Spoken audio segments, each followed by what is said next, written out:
Hi, everybody. This is Jay Grunke, founder of the Balanced Runner System. I've been helping runners from beginner to Olympian improve their form and performance since 2003.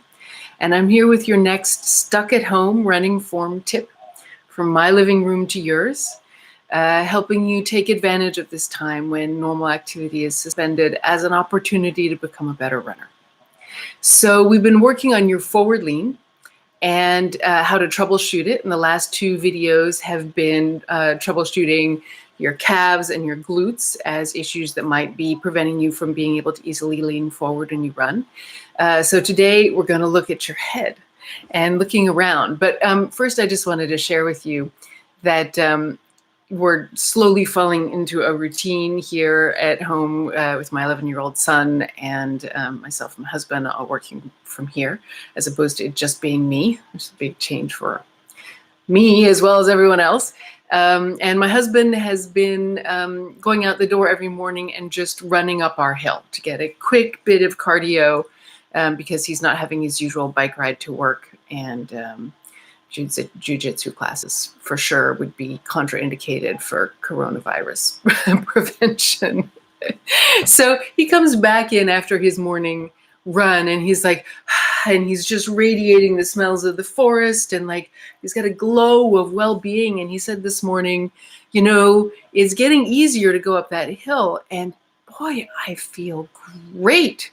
I wonder if there's a way to keep doing this after I go back to normal.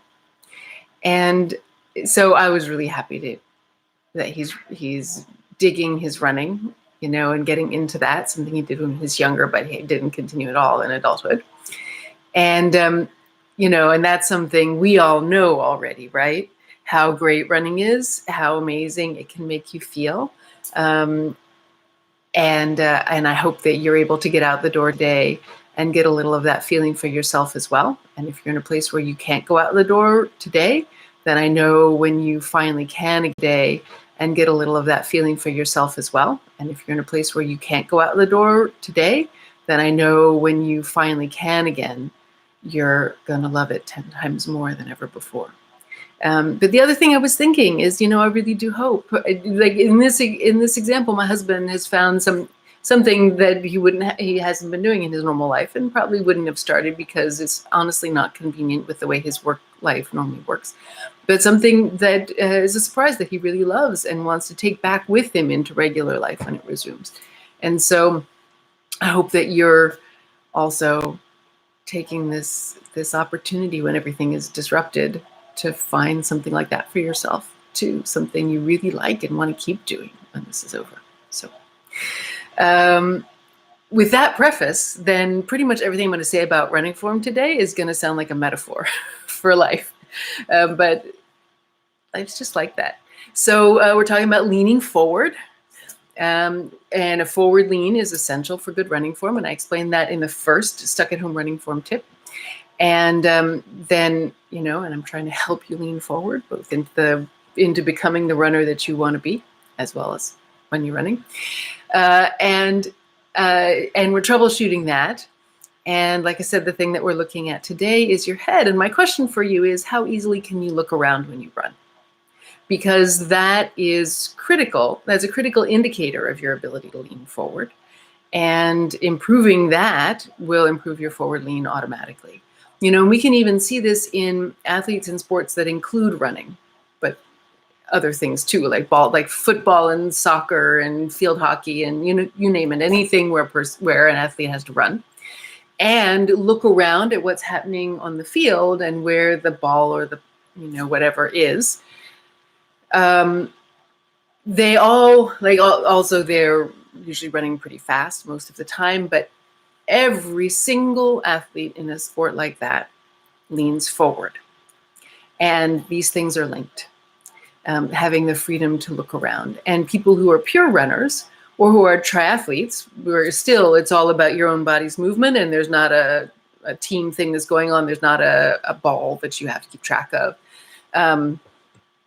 You don't have the impetus. You're not forced to be attending to the world around you as you run.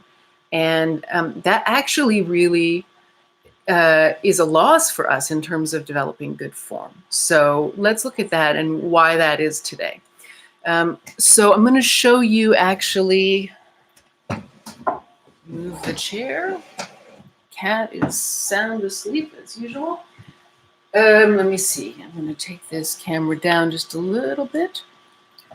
So, my sofa, when you lean forward,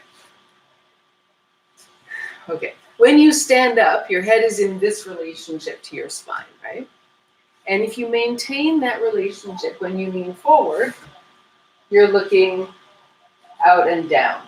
And especially if you're running on a trail, that is a place that you might want to be looking fairly frequently. But there's a difference between being able to see and pay attention, down at a 40-degree angle or some 45-degree angle, and being forced to do it because you've got this relationship locked. So, in fact, you want to be able to look at the horizon. And having the freedom to do that is so important that your brain will prioritize it over other things. You want to be able to do this, okay? Looking around. And so now let's try something together, sitting down, that's going to help clarify how all of that works. Because it may not seem immediately evident to you that having your head like this actually makes it easier to look around when you run. So let's see how that works. So what I'd like for you to do first is to just, where you're sitting, keep an eye on my notes and get all this in the right order so it makes sense. Where you're sitting, just try turning your head and looking around. And see, without, you're more feeling for like, how much freedom do I have in this area before I feel like a little tautening, a little resistance that is going to feel like a restriction. And so you're not going to push. I don't want you to stretch. We're just gathering information. We're not trying to change anything here. This isn't even a Feldenkrais lesson. This is just a demonstration. So just look around, kind of move your head side to side and stop and figure out where that range is that you can do that without feeling any tension or feeling like you have to do any work. You just feel loose and easy. And then try looking down a little bit and do the same thing. And you'll probably feel that your range of motion is smaller. That you feel that tension kick in somewhere in the back of your, just under the back of your skull. You feel that tension kick in sooner and you can't look as much side to side. So now tip your head back and try doing the same thing. It's kind of a different feeling, but again, you'll probably feel like there's a limit that you hit. And then bring your head back upright again and just try pulling it back a little bit. Like you're going, or sometimes even physical therapists give this as an exercise for people who have heads that who push their heads way forward in normal life, to pull your head back like you're trying to touch the back of your head against a wall. So pull your head back, give yourself an attractive double chin, and now try looking around. And you'll see actually that's extremely restricted for me, especially to the left. Yeah. And so then let that go. Ooh. You might find your whole body adjusts a little bit when you let that go. And then just finding an easy place where you feel like your head is upright and you're not looking down or up or pulling back.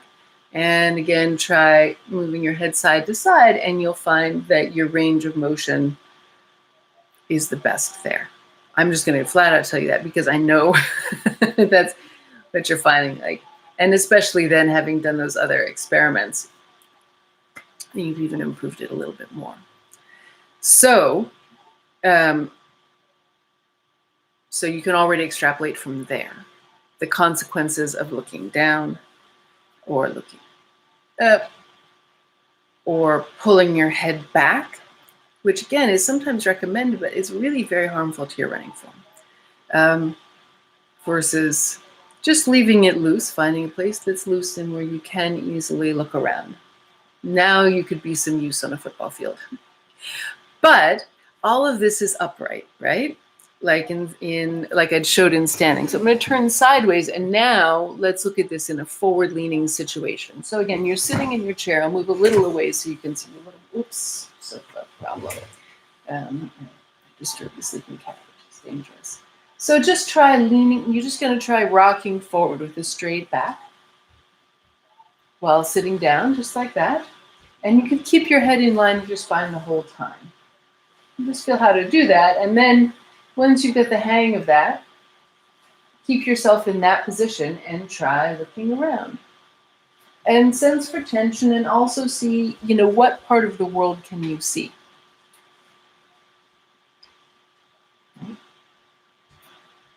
And then come back up.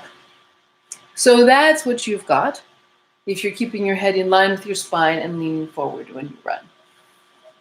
You're going to feel a little like Frankenstein, but it can be done. You're just not very responsive, and the one direction you really can't see that's really important is in front of you. You can see the ground, but you wouldn't see a car coming till it was too late if it was an electric car and made no noise. So now,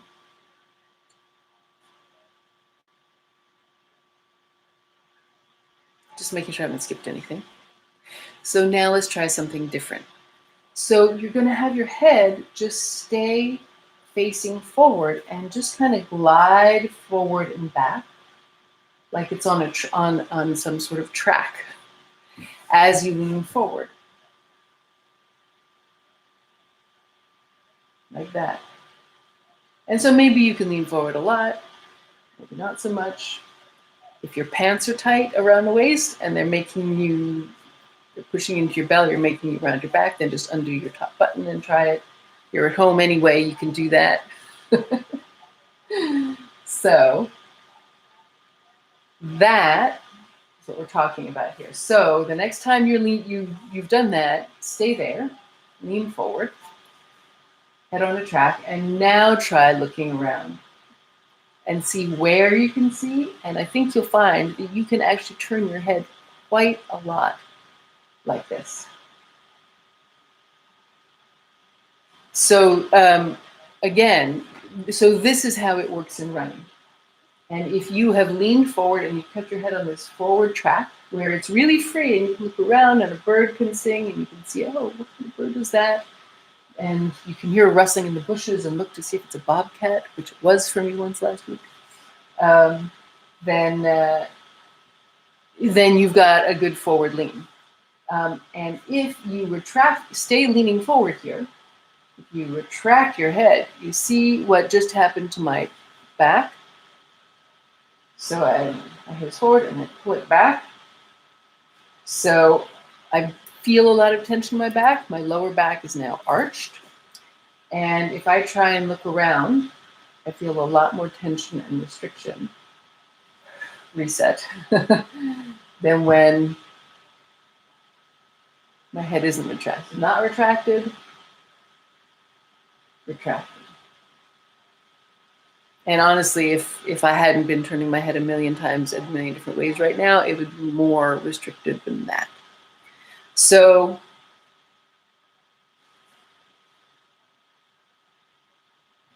sliding your face forward like this is naturally part of pulling your body into a lean. And when it's free to look around, your lean isn't interfered with. If you feel a restriction, your head is either pulled back or it's down, or you tip your head back like this and tense these muscles. And in any of those cases, you're both not free to look around and you're eventually going to be pushing yourself back upright. So let me show you that again in standing. So again, I'm leaning forward.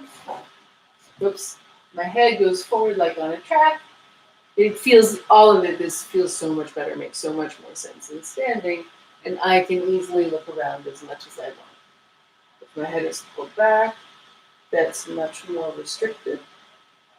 And I'm no longer my upper body is upright. I'm no longer leaning forward. If I put my head down, you see how my back got round? And that's no longer really a forward lean. That's, again, Actually, my upper body is more upright. It's not so far forward. Can you see that? And my head is not as free. And then some runners do this, but that again tends to round your back like this. And again, it's no longer a good forward lean, it's a rounded back. So your freest head is going to be connected to a long, straight back that's on a forward angle for a good lean. And these relationships are reversible. So the more you improve your ability to let your skull slide forward like this, and it's not that the neck bends, it's your skull is sliding forward on top of the top vertebra of your spine, your atlas vertebra that holds your skull. It slides forward. The better your ability to do that, the more certain that you'll naturally lean forward, as long as your glutes are also working. And they have to work in order to slide your head like that, because that puts your head definitely in front of you. And your calves aren't tight. And so look at the previous videos number 2 and 3 for more about that. So hopefully that was clear and made sense to you. Yeah, that's all I wanted to say, except I have a really short little, it's almost a Feldenkrais lesson, called Eyes While Running, that you can do. You can actually learn it at home in your living room. Here we are. And then you can do it when you go out for runs, or you can even do it when you go out and walk. And it will really free up your head, and you'll be amazed at how much better your running gets. It just takes 6 minutes. You just have to be careful to do, because it involves not looking forward all the time. Sometimes you're going to be looking to the side while moving forward. So you just got to pick a safe place to do that in, where there's no traffic. There's not going to be anything to trip over. Safety first. All right. So I'll put the link to Eyes While Running in the description of this video after I'm done. And that's it for today. Thank you so much for joining me here today. Please subscribe to my channel so that you don't miss a video. Definitely check out all the resources I have for you on balancedrunner.com.